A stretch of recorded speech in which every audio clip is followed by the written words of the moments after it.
Section 5, Principles of Option Pricing. As the title implies, in this section we will talk about the principles of option pricing. So we will determine the factors which impact the price of an option.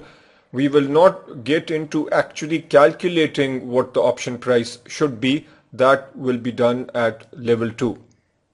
A basic idea is that an option should clearly be worth something. When you have the option to buy an underlying or the option to sell an underlying, you will get that option by paying a certain amount of money, and that money is called the option value or option price. Both terms are used interchangeably. The curriculum generally calls it the option price. In some books, you might also see the term option premium. Here are the sections or the subsections that we'll go over. Let's start with payoff values. And the best way to understand payoff values is looking at payoff diagrams. The way you can think of a payoff is the amount of money that you would get at expiration. And in a payoff diagram, we look at the price of the underlying. So different possible prices of the underlying are shown on the x-axis. For simplicity, let's assume that the underlying is a stock, and this x-axis would then represent different possible stock prices at expiration. Let's say that we are looking at a call option where the strike price is 25. What are the different payoffs for a long call? If the option expires and the stock price is, let's say, 20, then the payoff is 0. Remember the basic relationship that we talked about with the call option. The basic relationship is stock price minus exercise price. If the stock price is greater than the exercise price, then the call option is in the money. If the stock price is less than exercise price, which is the scenario over here, then the option or the call option is out of the money, so there is no payoff. In fact, at any price below 25, the payoff is 0. But as the price starts rising above 25, if the price is 26, then the payoff, which is shown on the y-axis, would be 1. If the price is 27, then the payoff is 2. So the payoff for the long looks like this. As the stock price increases above 25, we have a payoff, and this is a 45-degree line. So if the stock price is 30, then 30 is 5 greater than 25, and the payoff will also be 5. That is the long call. Remember that like most derivatives, in fact like all derivatives, options also are a zero-sum game, which means that if the long benefits by a certain amount, the short will lose by that amount. So this is the payoff for the long call. The payoff for the short call will be a mirror image. The $5 payoff, if the stock price is 30, will come from the short party, which means that the short party will be paying $5. So his payoff then is minus 5. In fact, as the stock price increases, the amount that the short party has to pay keeps increasing. The loss for a short call is unlimited. So a pure short call position is a very dangerous position to take. Now you might wonder that given a payoff which can only be negative for a short call, why would anybody take this position? The answer is that when the short call sells this contract or sells the option to the long, he gets a certain price. Let's say he gets $2, and assuming the short call expects the stock price to fall or stay the same, then he will get this $2 and then doesn't need to do anything. Obviously, if he is wrong and the price goes up, then there will be a payoff, a negative payoff for the short call and positive for the long call. What about put options? The put option, as you recall, is the right to sell at a given price. Let's say that again we have a strike price of 25. The x-axis represents different stock prices. The y-axis represents payoff.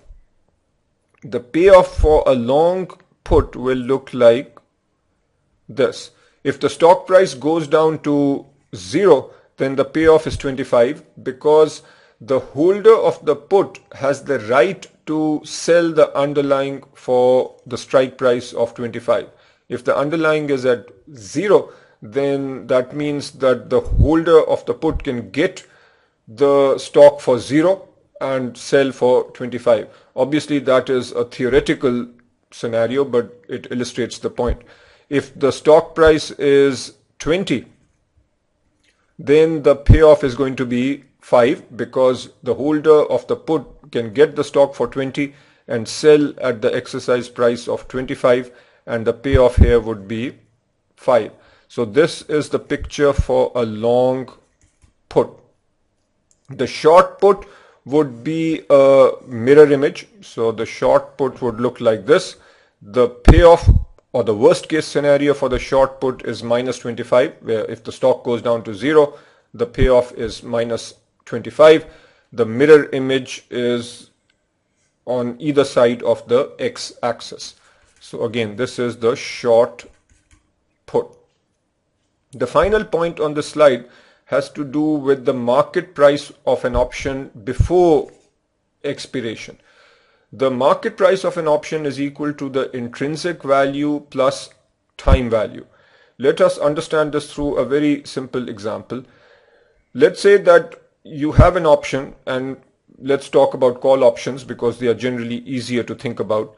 We have a call option with a strike price of 25, and say that 2 months before expiration the stock is trading at 26. Now clearly this stock is in the money. If it were to be exercised today, if the option were exercised today, the payoff would be 1.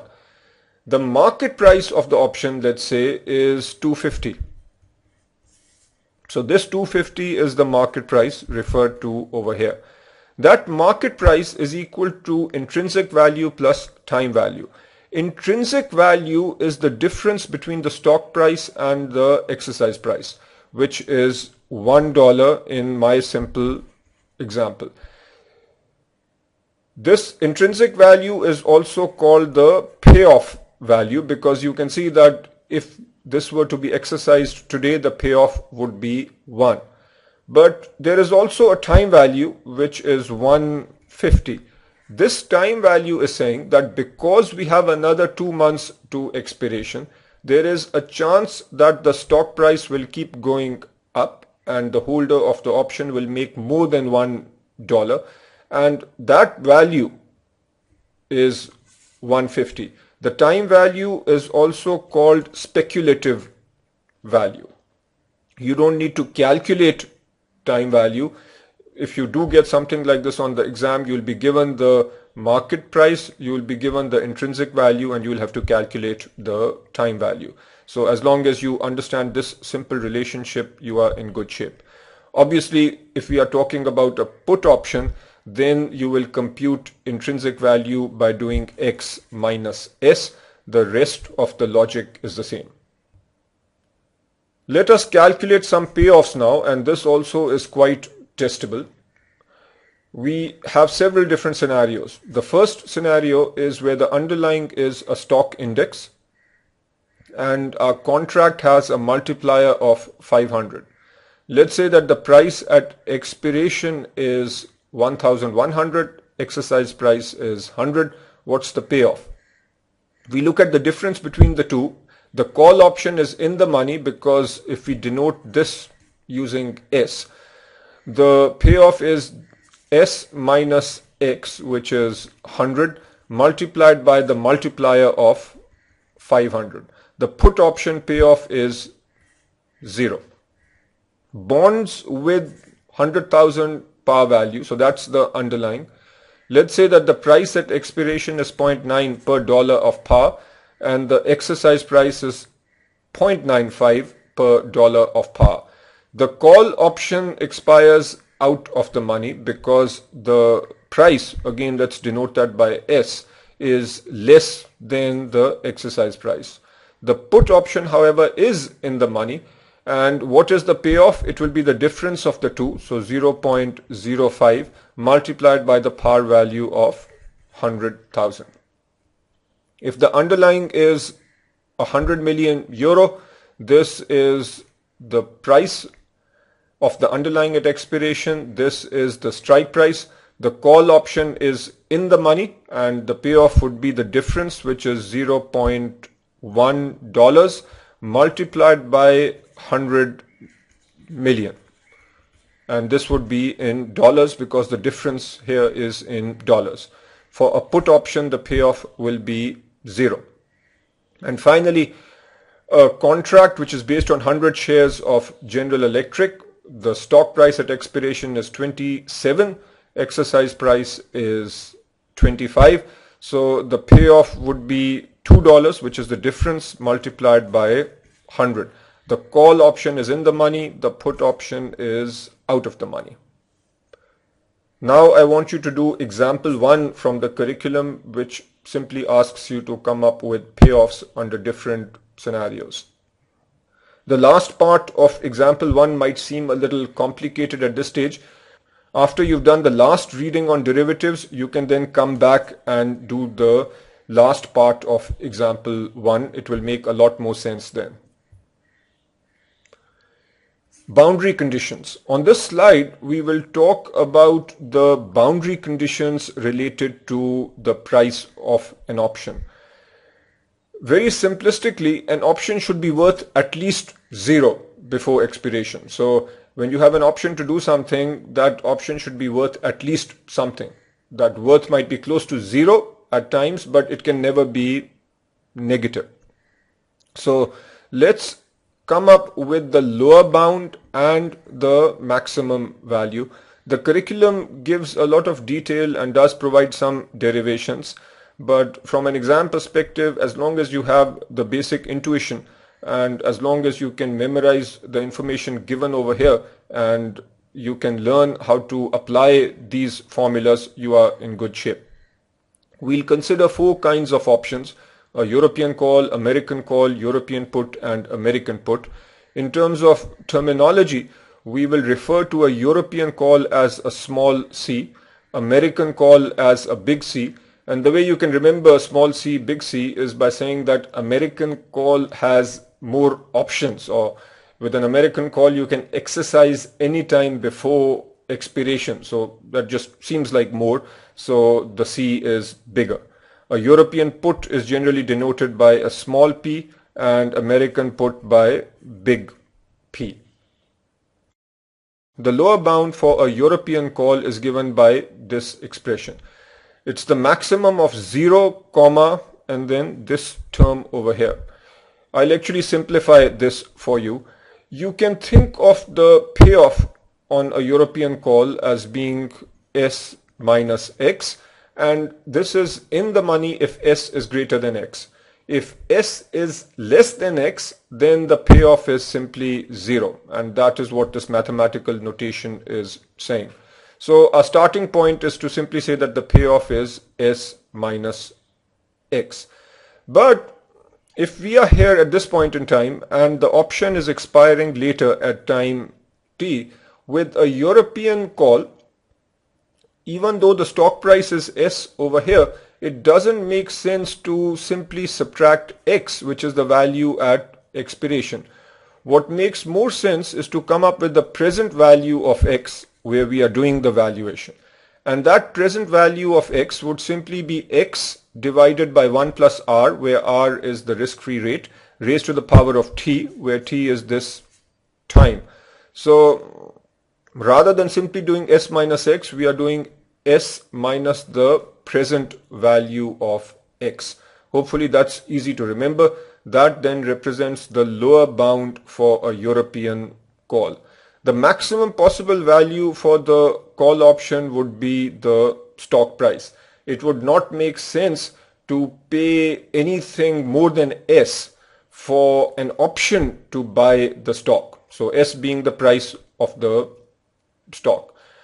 At level 2, we will come up with a way of calculating the price, and there are different models for doing so. Here at level 1, we are simply saying that the price of the European call option should be somewhere in this range. Now, let's do this example. If the stock price is 22 and the strike price is 20, risk-free rate is 5%, what is the range, or what is the price range for the European call? Clearly the maximum possible price is 22. And what is the minimum bound or the lower bound? There we do this calculation. So we do S, which is 22, minus the present value of X. X is 20, so you do 20, and the discounted value of 20, which is 20 divided by 1.05, and raised to the power of t. T has to be in years.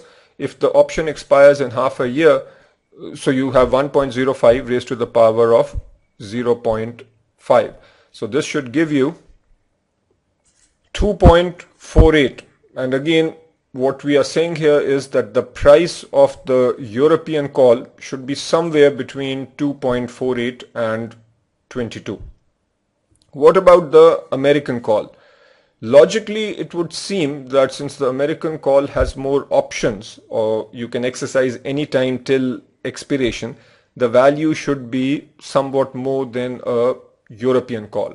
But at this stage, it is too difficult to figure out that incremental value. So simplistically for us at this stage, we say that the lower bound is the same. The maximum again is S. It would not make sense to pay anything more than the stock price for the right to buy the stock. So just remember this, that the American call lower bound and maximum bound is the same as the European call. Next we come to put options. With a European put, here is the value for the lower bound and here is the value for the maximum bound. Let's understand the logic over here. The put option payoff is given by X minus S. So you will notice that that is the rough form over here. Again, mathematically we say the maximum of 0, comma, and then this expression.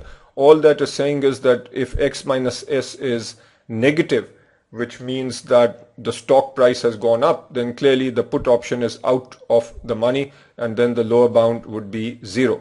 But what if X minus S is a positive number? Then do you simply take X minus S, or do you take the discounted value of X? The answer is you have to use the discounted value of X, because if you are here at point 0, the option expires at time t. If the stock price is S over here, the option can only be exercised at point t. So to take the difference of the two numbers, you actually have to do S minus the present value of X. You can't do S minus X because X is at a different point in time. So the more, actually we are talking about a put, so it would be X, the present value of X minus the stock price. And that's what we are doing over here. The present value of X would be X over 1 plus R to the power of T minus S. That is the lower bound.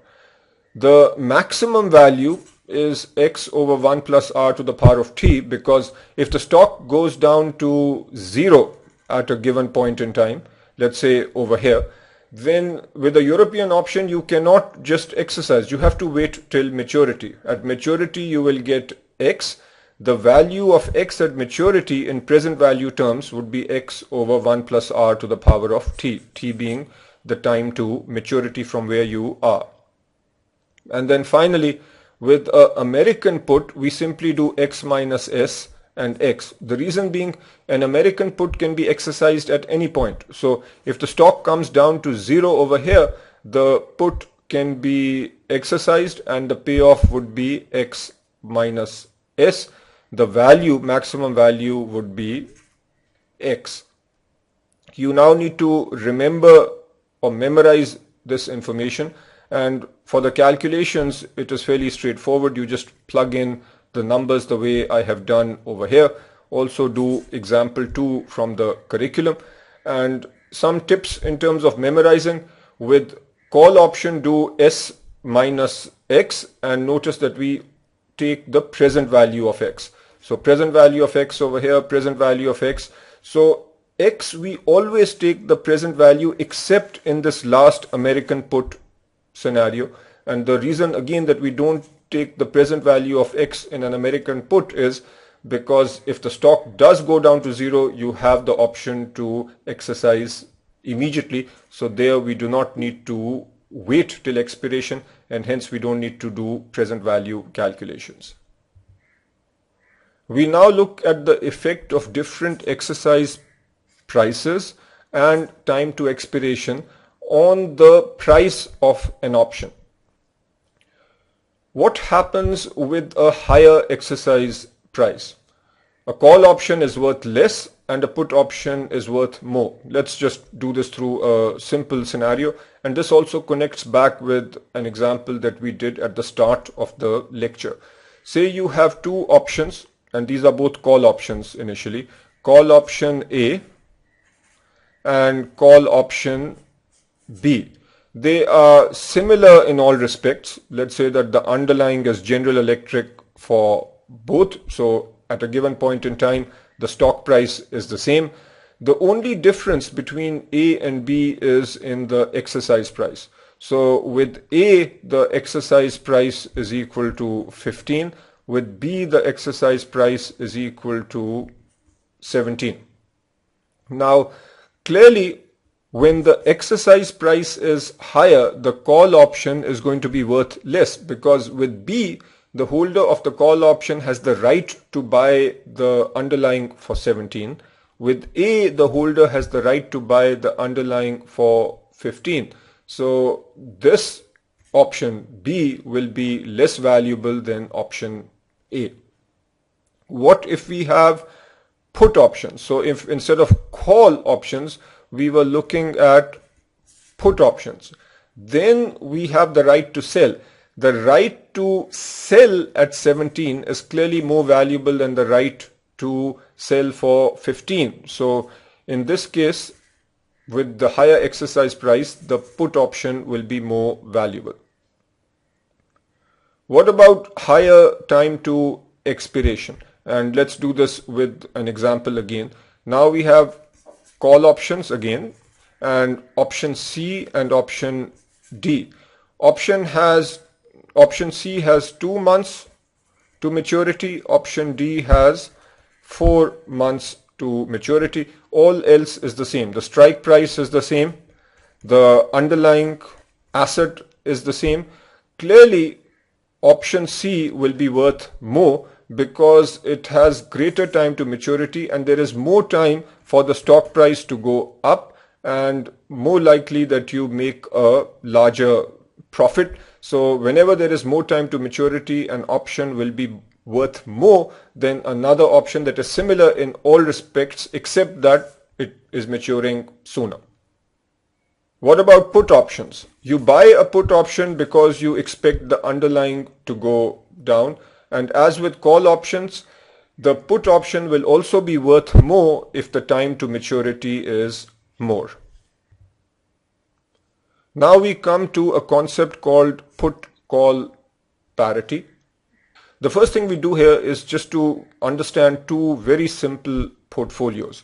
The first simple portfolio is called a protective put.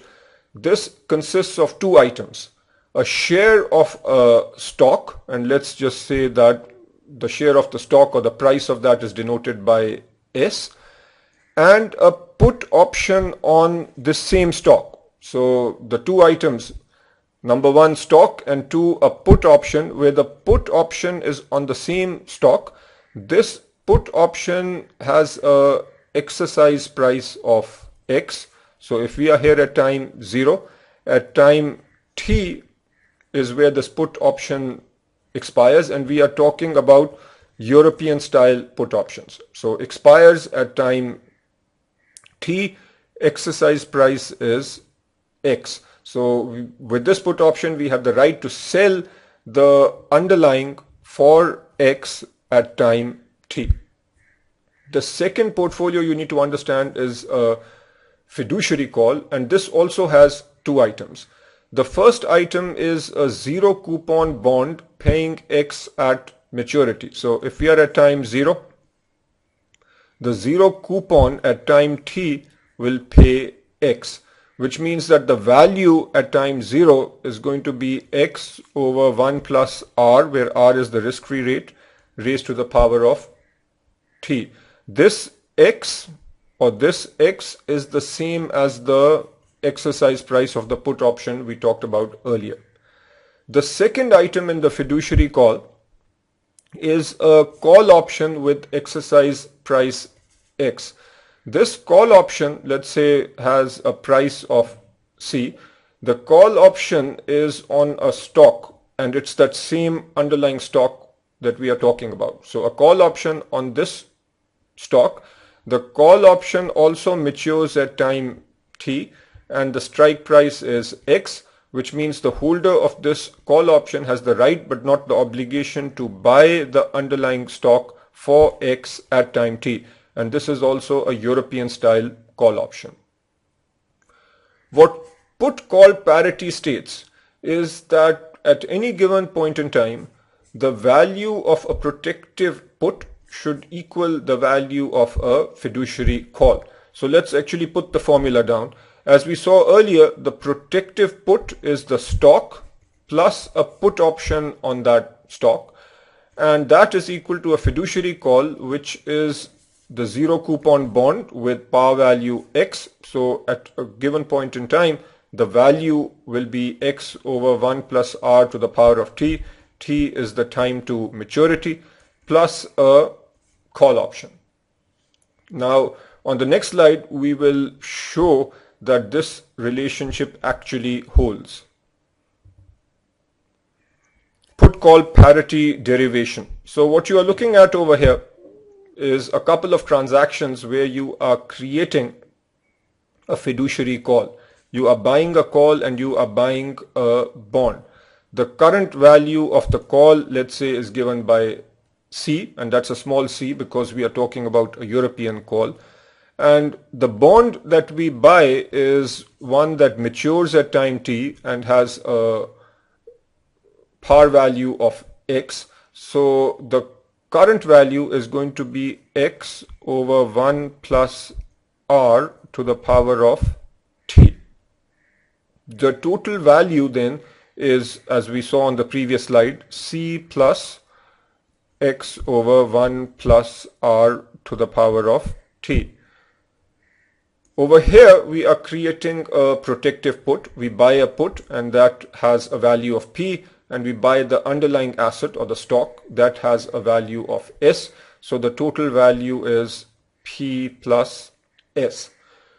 At expiration, broadly speaking, we have two possible scenarios. Either the stock price at expiration will be less than exercise price, or the stock price will be greater than exercise price. And we are going to show that in both scenarios, the protective put and the fiduciary call will have the same value. Let's take this scenario first. If the stock price is low compared to exercise price, then the call option is out of the money, so the value is 0. The bond is going to pay X because that's where it matures, so the value of the fiduciary call at maturity is X.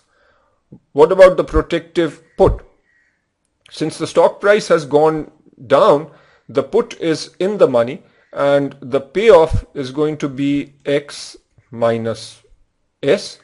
The asset is worth S, and if you add these two, you end up with X. So notice that both the fiduciary call and protective put are worth the same amount.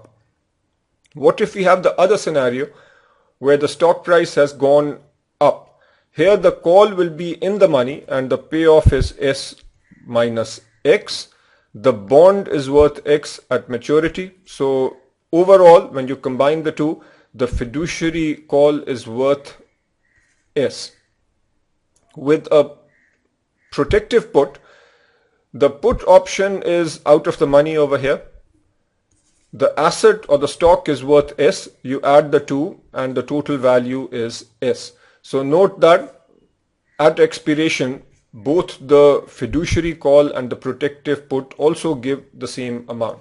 So this illustrates the fact that we do have put call parity.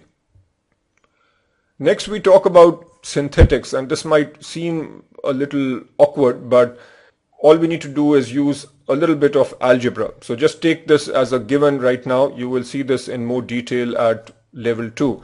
But we are going to show the formulas for each of these synthetics. To come up with these formulas, you just regurgitate put call parity, and we've done that. So put call parity is protective put is equal to fiduciary call. The protective put is the stock plus a put option, and a fiduciary call is a call option plus the zero coupon bond. A synthetic call means that you create a call option by combining the three other instruments. So we can say a synthetic call is equal to a stock plus a put option and then minus x over 1 plus r to the power of t. A minus means that you are taking a short position, a plus means that you are taking a long position. So there are two ways of going long on a call option. One is to go to the market and simply buy that call option. So that's a regular call option. The other way is to synthetically create a call option, and you synthetically create a call option by going long the stock, long the put, and short the zero coupon bond. Now we can just use algebra to come up with the formulas for all these other synthetics. The synthetic put would be equal to C plus the discounted value for the bond, and you short the stock. Synthetic bond, you go with the stock, long the put option and short the call. And then if you want to synthetically create the stock, then you go long on the call, long on the bond, and short on the put option. Here we will talk about arbitrage. If put call parity does not hold, there is an arbitrage opportunity. To take advantage of an arbitrage opportunity, buy the underpriced portfolio and sell the overpriced portfolio. What you are doing here is taking advantage or using what I call rule number 1 of finance, which is that you buy low and sell high. Say you are given this information. The stock price is given, the exercise price is given, discount rate is given, the value of the call option is given, value of the put is given, and the time to maturity is given. Show that there is an arbitrage opportunity. How are you going to show this? You are going to create a protective put and you will create a covered call. And if you can show that these two are not the same number, that means that there is an arbitrage opportunity. Then whichever portfolio is overpriced is what you sell or take a short position in, and whatever portfolio is underpriced you buy or take a long position. Then we will see, so do that, and then I'll show you how the actual arbitrage profit can be calculated. So here is what you need to do. Recognize that the value of the protective put S plus P is 103.25. You are simply adding the stock price with the value of the current put option. The fiduciary call is given by this expression, and when you plug in the numbers, what you should get is 102.85. So since put call parity is not holding, there is an arbitrage opportunity. We take advantage of the arbitrage opportunity by buying low and selling high. This is the low price, so we go long on the fiduciary call and we take a short position on the protective put. Short position means that we short the stock and we take a short position on the put. So at maturity, we need to deliver the stock. Actually, let me take a step back. Short position on the stock means that you borrow the stock and sell it, and you will return the stock at the end. Short position on the put means that you sell the put. So this is the amount of money that you make at t equal to 0. And then you take a long position, which means that you buy the call and then you buy the bond at its present value. This is how much you pay to take a long position in the fiduciary call. And the difference between these two numbers is what you pocket at time t equal to 0. Now we are going to demonstrate that at maturity, no matter what happens to the stock price, you are covered. You don't need to make any payments. Let's take the scenario where the stock price is high. High means higher than the exercise amount of 100. From a protective put perspective, the stock price is high, so the put is out of the money, so you don't need to pay anything there. You shorted the stock, you need to deliver the stock now, so that's what you need to deliver. But let's look at what you have through the fiduciary call. You went long on the call option. The call option is in the money and the payoff is S, which is the stock price minus 100, the exercise price. Plus you get your zero coupon bond, which has a value of 100. So overall, you do have the stock. So through your fiduciary call, you get your stock, which can be used to pay off your protective put position. So you are covered if the stock price is high. What if the stock price is low? Here the put is in the money, so you will have to pay the other party. How much will you pay? 100 minus S. And you also need to deliver the stock, which is worth S. Add the two and you need to deliver 100. What do you get through the fiduciary call? The stock price is low, so the call is worthless, but you do get 100 from the zero coupon bond. That 100 can be used to cover this 100 that you owe. So again, note that no matter what happens to the stock price, you are covered, and this money that you at the beginning is riskless money at time 0 without investing anything of your own. That is arbitrage. Now do example 3 from the curriculum. American options, lower bounds and early exercise. The curriculum says a fair amount over here, but you just need to understand or remember actually a few basic points.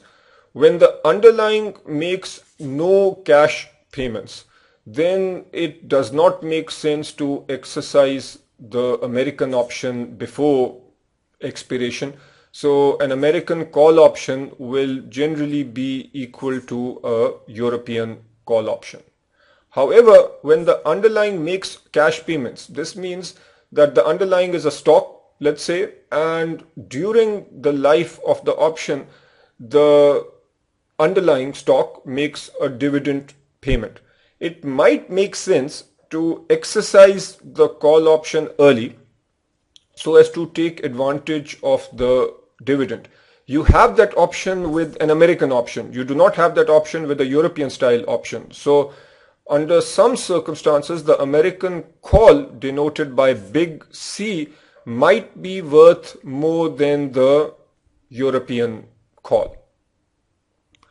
An American put is nearly always worth more than a European put, because if the stock price dips to close to 0, then with the American option you can immediately exercise and cash in, whereas with the European put you will have to wait till maturity. So that's why an American put denoted by big P is almost always going to be worth more than a European put. What is the effect of cash flows on the underlying asset? Now the point here is that you have a call option, and this call option is on underlying stock, for example, and let's say that this underlying stock announces a huge dividend, and that dividend is being paid during the life of the call option. So the call option hasn't matured yet, and you find out that the underlying is paying a high dividend. What will that do to the price of a call option? The answer is that a call option becomes worth less. So the price of the call option will come down. The reason is that with a call option, you have the right to buy the underlying, but you don't have the underlying. So you are not benefiting from that higher cash flow or higher dividend. So the worth of holding on to the call option as opposed to the underlying stock becomes less, and that's why we can say that the price of the call option comes down. And just remember the fact that a put option will be worth more. And this might make a little more sense when you look at the impact on the lower bounds. In fact, I'll give you a simple point to remember, and this is something that we'll see in more detail at level 2. But if you go back to our table on the upper bounds and lower bounds, and all I've done here is reproduced the one column where we talked about lower bounds. In that table, we assumed that there are no cash flows. So this part is simply reproduced. If the underlying has a cash flow, so the underlying is a stock and there is a dividend payment during the life of the option, then what you have to do is subtract the present value of that cash flow. Here I use the term PVD, which stands for present value of the dividends. This is the present value of the dividends which are paid during the life of the option. If the underlying is a bond, then this would be the present value of the coupon payments. I just like using PVD because that's easier to say and easier to write. What the curriculum says is present value of cash flows, which is theoretically better because it's more generic. But in any case, I hope you get the idea. Wherever you have a given stock price, you are simply subtracting the present value of the dividends. So notice, since we are subtracting from S, the lower bound for the call options is coming down. With put options, we have X minus S. So now, since this expression is becoming smaller to the right of the minus sign, that means that the value or the lower bound on the put option is going up. So this connects back with what we are saying over here. If there is an increase in this cash flow, that means the present value of the cash flow is higher and the price of the call option will go down. The price of the put option will go up. What's the impact on put call parity? The quick answer is that any place in put call parity where you see S, you replace S minus the present value of dividends or present value of the cash flows. Hopefully you remember put call parity, but I'll reproduce it here nevertheless. Your stock plus put, this is your protective put, is equal to call plus X over 1 plus R to the power of T. Instead of S, we now write S minus PV of the dividends or PV of cash flow. Effect of interest rates and volatility. These are two separate points and just something that you can remember. I'll give a quick explanation though. Higher interest rates, if the risk-free rate goes up, then the price of the call option will go up and the price of the put option will come down. The simple way of thinking about the call option is to say that owning a call option is a way of getting exposure to the stock. If you believe that the stock will go up and the value of the stock is 100, you can get exposure by paying say $5 for the call option, and with this $5 you are getting the same exposure that you would get by paying 100 for the stock itself. But if you only pay 5 and get that same exposure, the remaining 95 could be invested at the risk-free rate, and if that risk-free rate is relatively high, then it is more worth your while to use the strategy of buying the call to get exposure to the stock. So higher interest rates make call options more valuable, and just remember that higher interest rates make the put option less valuable. higher volatility of the underlying asset. So let's say you have a call option where the underlying is a given stock of, say, General Electric. The price of the underlying stock is not very volatile. The call option has a certain price. Let's say that the strike price is 25 and you have the stock going up and down currently at the $23 range. So it is underneath generally the strike price. If for some reason the strike price remains the same, but the stock, even though on average is at the same level, but becomes much more volatile, then the probability of the option being in the money is higher, which means that the value or the price of the option goes up. So volatility is an option's friend. More volatility means that the option will become more valuable. What about put options? So let's say we have a put option here with a strike price of 20 and you have a stock that's in this range.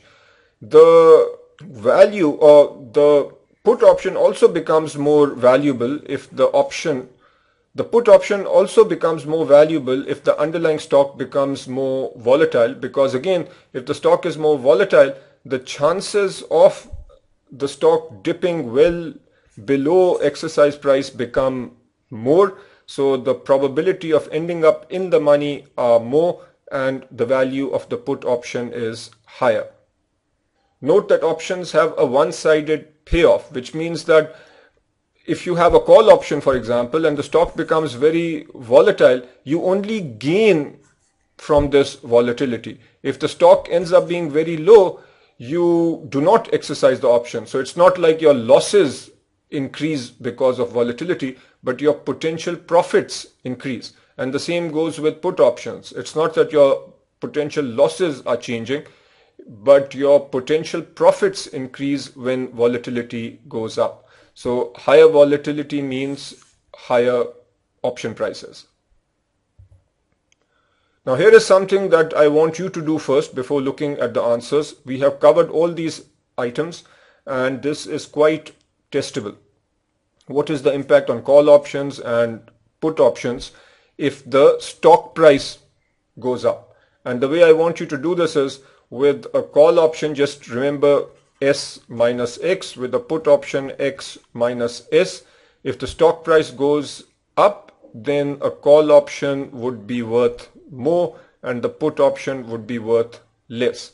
If the exercise price goes up, then so X is going up, then the call option will be worth less. So this means that we have the right to buy at a higher price, and that would make the call option less valuable. The put option will be more valuable. If we have a higher time to expiration, then both call options and put options are more valuable. So if the cash flow on the underlying asset goes up, a call option is worth less and a put option is worth more. If interest rates go up, then the call option is worth more, the put option is worth less. If the volatility of the underlying asset goes up, then the call option is worth more and the put option is also worth more. Option price sensitivities. This is something that is given in the reading, but it's not mentioned in the learning objectives. It is something that we cover in detail at level 2. If you want, you can read this, but I will not cover option price sensitivities. That brings us to the end of the reading. You need to know the basics about call options and put options. European options can be exercised only at expiration. American options are exercised at any point. Moneyness refers to whether you will have a payoff if you exercise the option. If you get a payoff on exercising the option, then the option is in the money. Otherwise, the option is out of the money. You need to recognize that you can have options on stocks, bonds, currencies, and so on. Interest rate options are options where the underlying is an interest rate. typically if the interest rate option expires at a given point in time, the payoff is made at the end of the underlying loan, as opposed to FRAs where the payoff is typically made where the FRA expires. Also, with forward contracts, the parties make a commitment. So if you go long on a forward contract, you have to live by that contract no matter what happens. With options, the payoff is one-sided in the sense that you pay for that option, but you have a choice of whether or not to exercise the option. Caps are a series of interest rate call options. Floors are a series of interest rate put options, and collars are a combination of caps and floors. We talked about upper bounds and lower bounds for the price of call options and put options. You need to memorize that table. It is very testable. We've done put call parity several times. You need to memorize that relationship, and you need to recognize that if put call parity does not hold, then there is an arbitrage opportunity. You should take advantage of arbitrage by buying low, selling high. And finally, you should know the directional effect of stock prices, exercises prices, etc. And we just did a summary question which covered these items. This is also very testable. As always, go over the curriculum summary, review the learning objectives. There are 3 examples and I've referred to them. So do those examples, do the practice problems from the curriculum, and do the practice problems from other sources. That is it.